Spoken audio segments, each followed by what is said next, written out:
Okay, guys, do you see prep takes time? Don't underestimate that. Okay, I can come to the lab and I can do the physical exam. It doesn't go that way. Can you see like prep, mental prep plus the real prep? You need time, okay? So you have to dedicate that time. Okay, all right, now, so since it's, okay, lay down. Okay.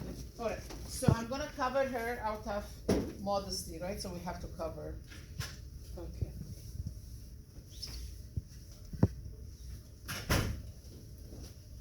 Okay. All right. Now, okay, like once you open. All right. So, if she's wearing gown or shirt, I'm putting this up. All right. So this is covered. So I'm very okay with this. Like she's very well covered. Okay. Now I covered her legs. I need the abdomen. I need the abdomen. How many quadrants do I need? Four. How many quadrants are you seeing here? This is like the umbilicus. I can put a horizontal line and I put like a vertical line. So this is going to be right upper quadrant. This is right lower quadrant. What do you think? Are you having enough of left lower? No. So what am I going to tell to the patient? I don't touch her because it's her body. Okay, I will say, Rita, is it possible for you to put your pants a little bit lower? So like you take permission from her, right? Okay, so like okay, so because that's her body and that's her clothes, right? Okay, so like okay, so like and then plus like if, yeah, so like we're kind of covering with the sheet like this. Okay, so because I need the four quadrants, I only expose the four quadrants. Every place else it's kind of closed, you know. So like okay, I have to very much respect the patient's modesty. All right, so now I have enough of quadrants, like one line here, right upper quadrant, right lower quadrant, left upper quadrant, left lower quadrant. Okay, so I'm all prepared. Where is my table? Okay, my table has to be within my reach too, otherwise like it's not going to be helpful if that table is too far. Okay, okay. Now, so Tarin made us a trash bag here. Okay, that looks nice. Okay, so all right, so I'm all kind of set here. All right, now what do I start with? Inspection. Okay, let's inspect. All right, so let's inspect the abdomen. What do you see? No. No scars. Okay. First of all, look to the skin. Remember what did we say when we did the skin? Warm. It's That moist. we're going to be checking the Moist. skin every time we're doing the system, right? Because at the beginning we check the skin of the hand, the face, the nails, because that's all we could have seen. What did we say? When you were doing the skin, what did you promise me? That every system that you're going to be doing, the skin, you're going to be checking them because you don't want to expose the patient, right? Didn't you promise? All right, so now we expose the abdomen, so we'll have to check the skin first. So as far as the skin, what do you see? The color. Pink. Okay, pink, it's normal color. Okay, then you said there is no scars. Okay, so there is no scars. That's good. Okay, so the scars meaning that she could have had operation and then the scar could have been there, or she could have been fallen and there was a trauma. Then there could have been a scar, and like if a woman after childbirth, how is the abdomen?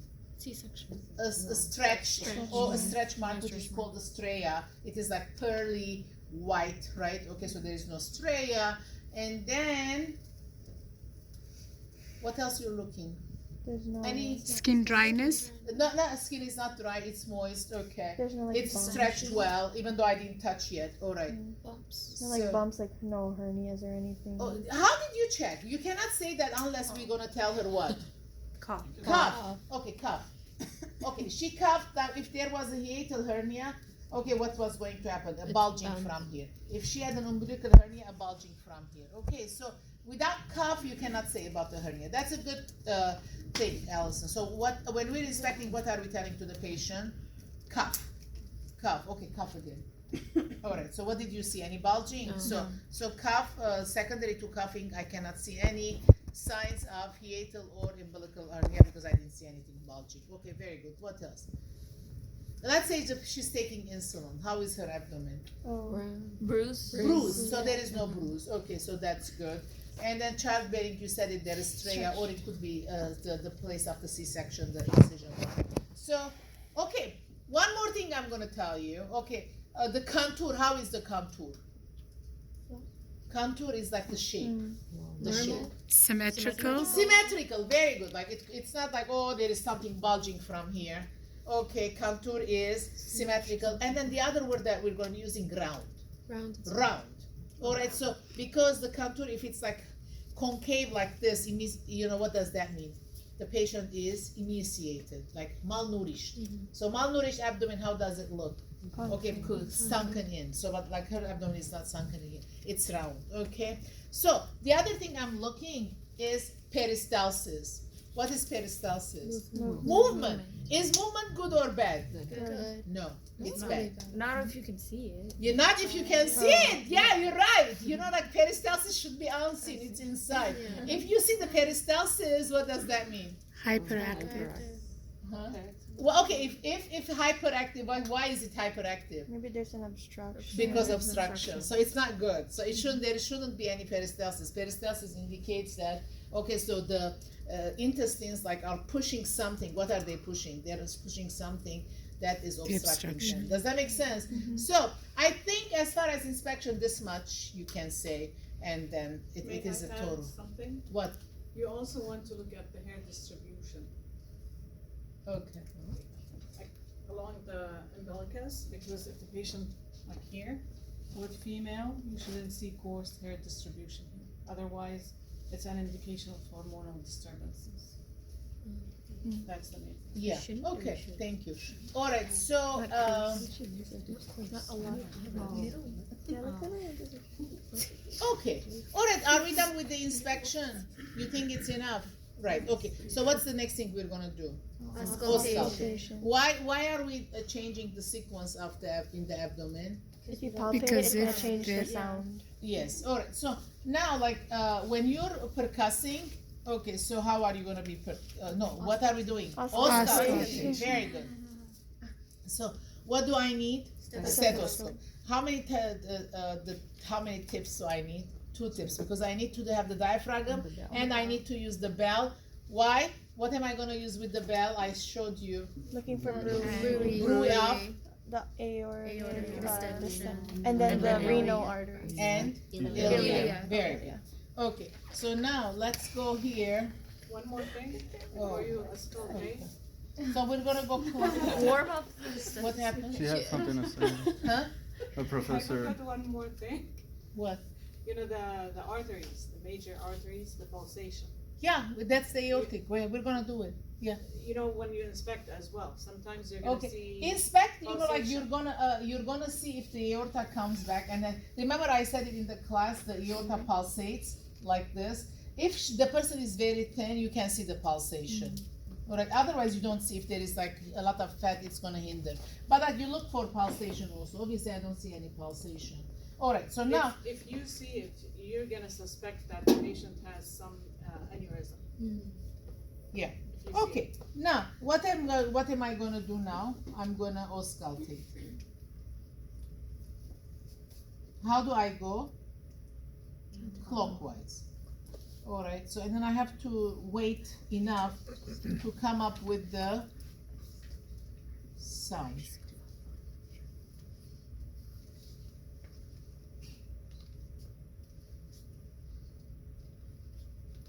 How many minutes you have to auscultate?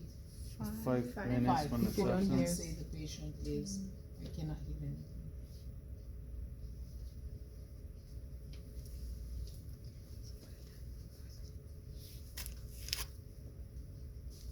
Okay, so if the patient is eating and they're having bowel movements, are you worried that they are they have obstruction? No. No.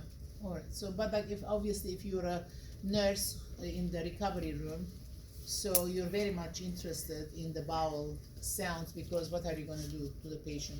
Feed the patient, right? Okay. So you cannot feed the patient before making sure that the bowel sounds have returned, right? Okay.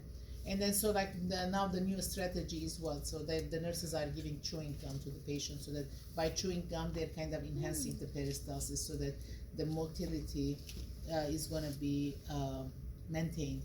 All right.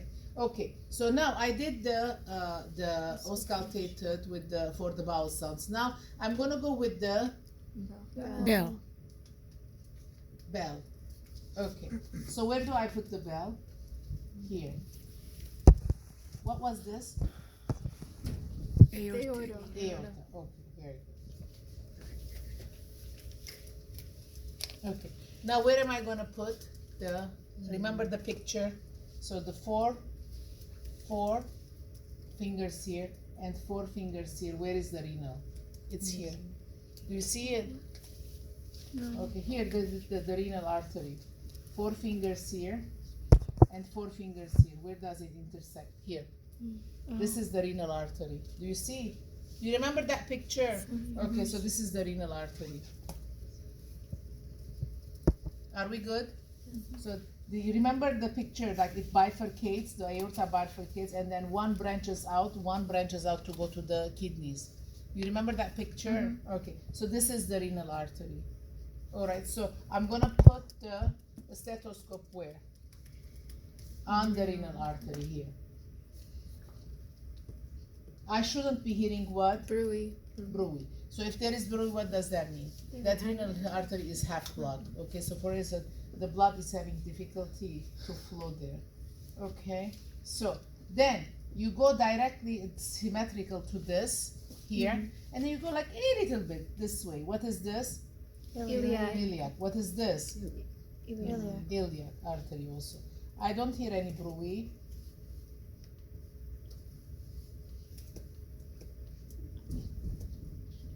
Okay, are we good?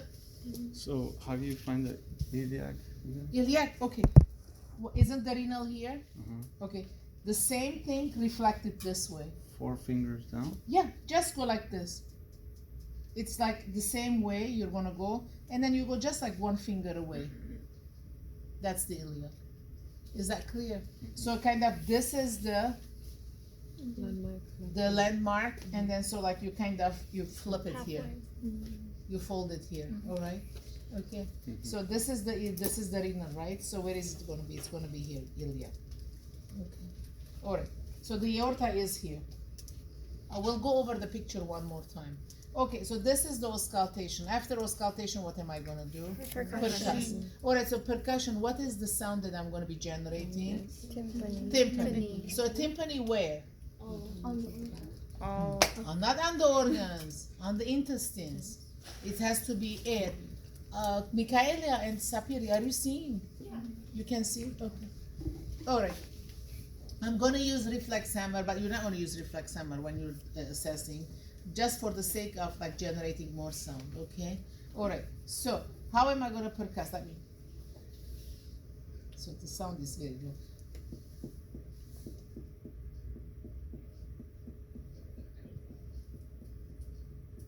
So what is this? Timpani. So if you're gonna be doing with your finger, so what are you doing? Like you're pushing.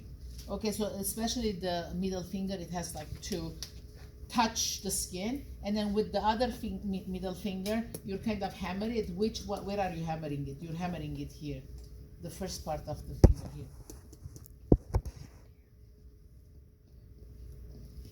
Look at my middle finger, like it's kind of pressing in. Does that make sense? All right, so this is percussion.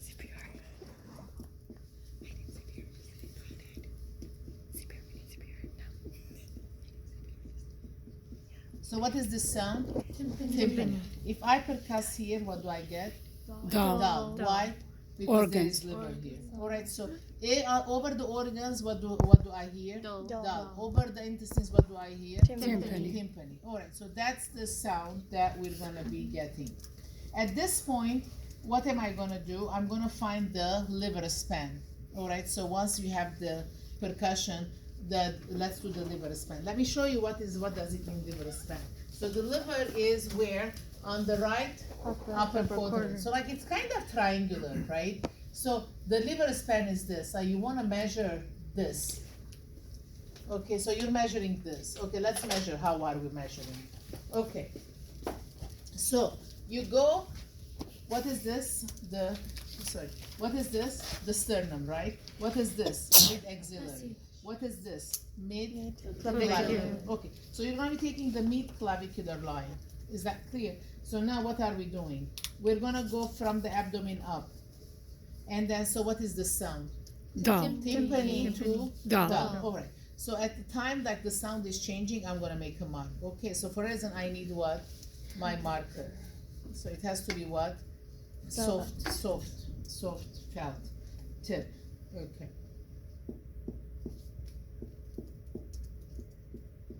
Did it change? Okay. So I can make a mark here. Do you see it? Okay. Now, so this time I'm gonna come up and then down. All right. So what is this sound that I'm gonna be? Do. Huh?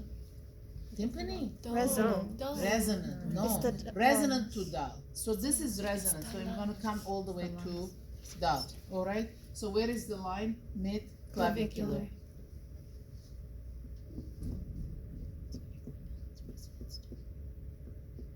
Let me see.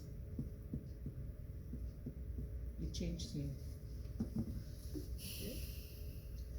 Okay. So this is the liver span. So if I'm gonna measure this, so I got 6 centimeters. All right. So do you see it? So this is 6 centimeters. So what's the normal liver span? 6 to 12. Okay. Do you want me to repeat this? Okay. So this is the sternum. This is mid axillary. What is this? Mid-clavicular. Okay. All right. So usually, okay. So like, Yeah, a that's little bit. Like this. Sorry. All right. So like, yeah, you have to cover it. Okay. So now, what are we doing? Timpani to dal, resonant to dal, and that part is gonna be what? The liver span. Okay. Let me repeat it again. So this is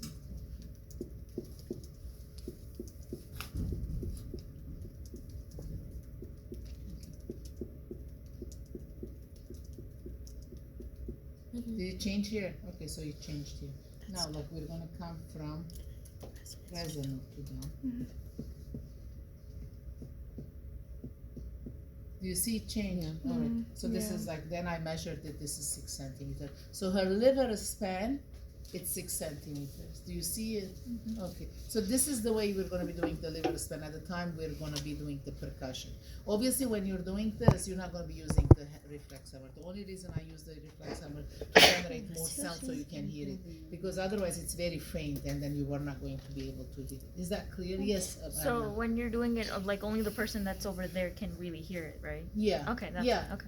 Yeah, because like you're gonna do like Yeah. a little bit Yeah. that I'm gonna be hearing it Yeah. also. Very good. So now this is what percussion. So after percussion, what do we have? Palpation. All right. So with the palpation, there is 2 types of palpation. There is soft palpation. There is deep palpation. So what did we learn in chapter number 3? What do we use? Finger pads. Finger pads, because they're more sensitive, right? So like I'm gonna go and then start like palpating. If the patient is ticklish, all right, so they're laughing all the time, so okay, it's very like annoying. Okay, they're laughing just trying to palpate. Like, when are you gonna stop? You know. So then what do? Like I use their fingers and then put it like I don't say anything. I just take their fingers and then put it on their abdomen, and then they're doing the palpation, and eventually I remove, and then I continue palpating. And this is a technique I'm using for 30 years, and it works. Okay, so all right, so then you're palpating, and then so obviously at the time I'm palpating, where am I looking? Patient's face, because like if there is some tenderness because of my touch, what are they gonna do? They're gonna grimace. They're not gonna be looking very happy.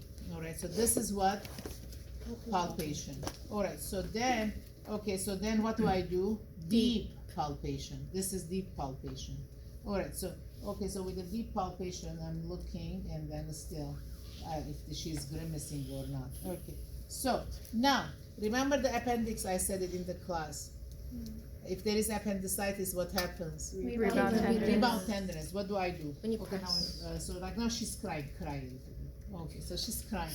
Okay, so like if I go in, now like, oh, okay, so like, okay, as soon as I press, she's happier, like the pain went away, and I let it go, now she cries again. Okay, so this is rebound tenderness. Okay, so what is rebound tenderness? When you're pressing, the pain is going away. When you're letting it go, Comes the back. pain comes back. So, okay, so when this happens, so you know that the appendix has inflamed. Is that clear? So that's one way of assessing it. All right, so this is called rebound tenderness. All right, so the other thing, remember the aorta, we put the stethoscope here, the bell of the stethoscope here, because the aorta came down, and then here this is the aorta, then it bifurcates. So you're going to be putting the stethoscope, we put the stethoscope here to feel if there is any aneurysm. So now this time what are you doing?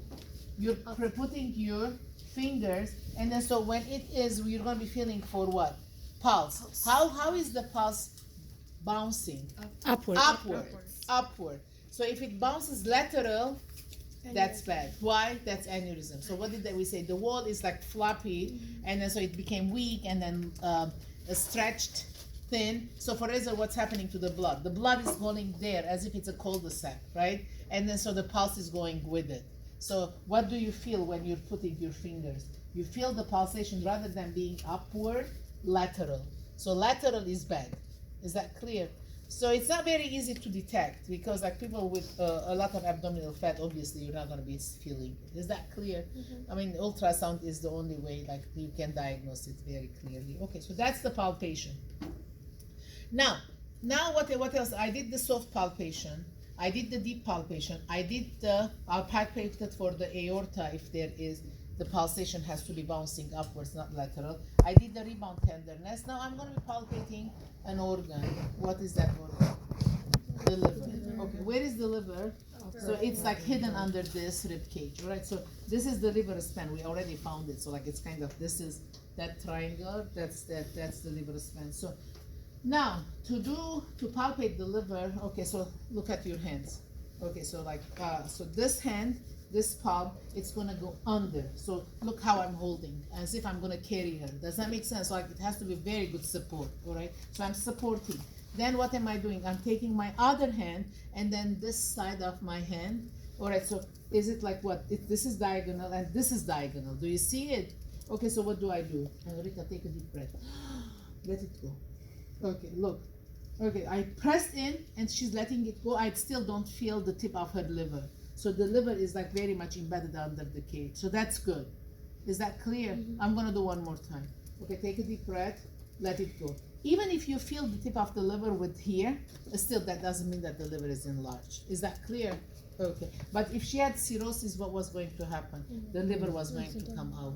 Is that clear? Okay. Now, we have the spleen here, and then so for the spleen is deeper. So you're going to do fist palpation. So here. Now what do? I go like this, and then say, take a deep breath, and let it go. Obviously, because she's thin, like, okay, so I can go over, but like if there is like an obese person, so like, you're not gonna do this, right? So it doesn't make sense. Like it's not very professional, right? So what do? You go on the other side. Is that clear? But otherwise, like within my training, this is the way I was trained, that you go over, and then take a deep breath, let it go.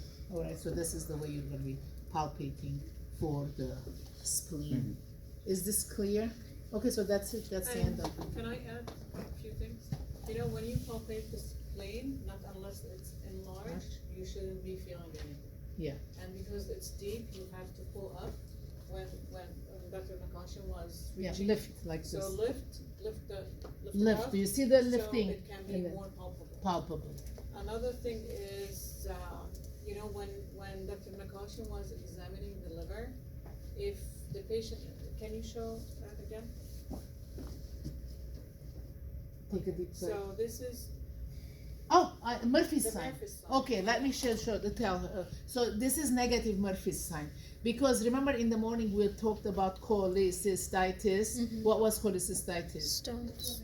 Inflammation of the gallbladder, right? Okay, so the gallbladder is embedded in the liver, right? So like when I'm doing this, like what am I doing? I'm putting a lot of pressure there. Can you see it? Like I'm holding, and then so I'm putting a lot of pressure to feel for the liver. If there was inflamed gallbladder, how is she gonna do? She's not gonna let me touch her. Her gallbladder is inflamed, and what am I doing? Like I'm very assertively like pushing in, right? So she's gonna be in very much pain. And what is she gonna do? Like she's gonna cry. I can't even touch her because like she's crying. So what is this? positive Murphy sign. So in other words, the gallbladder is inflamed. So you're gonna say that positive Murphy sign. It's not on the checklist. Is it on the I checklist? think Ah, it like, might be, yeah, might be. it might be because Yeah. like I read one by one every item. Anyway, so that's the Murphy sign. Yeah, What else? another finding when you are like doing the Murphy sign, assessing that sign, if you ask the patient to take deep breath. Ah, So or- as she's taking deep breath, you push up, and if the patient is not able to continue, if she pauses, then it means that she has cholecystitis. If she's able to continue her deep breath, it means that she's fine. Okay, the other thing is hepatojugular reflux. If she is on congestive heart failure, class 1, and she doesn't present any symptoms, it's class 1. At this point, like, okay, and then let's put her on 45 degree. Okay, let's, okay, okay, so that is this. Okay, go back. All right, so at this time, okay, now I'm looking to her neck, and I'm doing this. Okay, John. Okay. So take a deep breath, let it go. Okay, I'm looking to her neck. With this pressing, if I elicited pulsation here, okay, so she is on congestive heart failure. Okay, so did you know you had congestive heart failure? No, I didn't know I had congestive heart failure because it was class 1. You know, class 1 doesn't have any symptoms. Now, what did I do? I triggered it. Does that make sense? So that's what is this called? Hepatojugular reflux. Is that clear? Because of the pressure, what happened? There is jugular venous distension. Is that clear? Okay, very good. Anything else? I think that's That's it. it. All right. Did I show you the JBD how to measure? Yeah. Yeah. Angle of fluid. Where was angle of fluid? Nipple, align, and in the middle, what do we have? Angle of fluid. I didn't show you? You did, but you're supposed to. I do it didn't more show hand- you? You did it, but like it was quick. You're supposed to do it more hands-on today. Okay. All right. Miss Liz, get me the 2 rulers. Oh. So,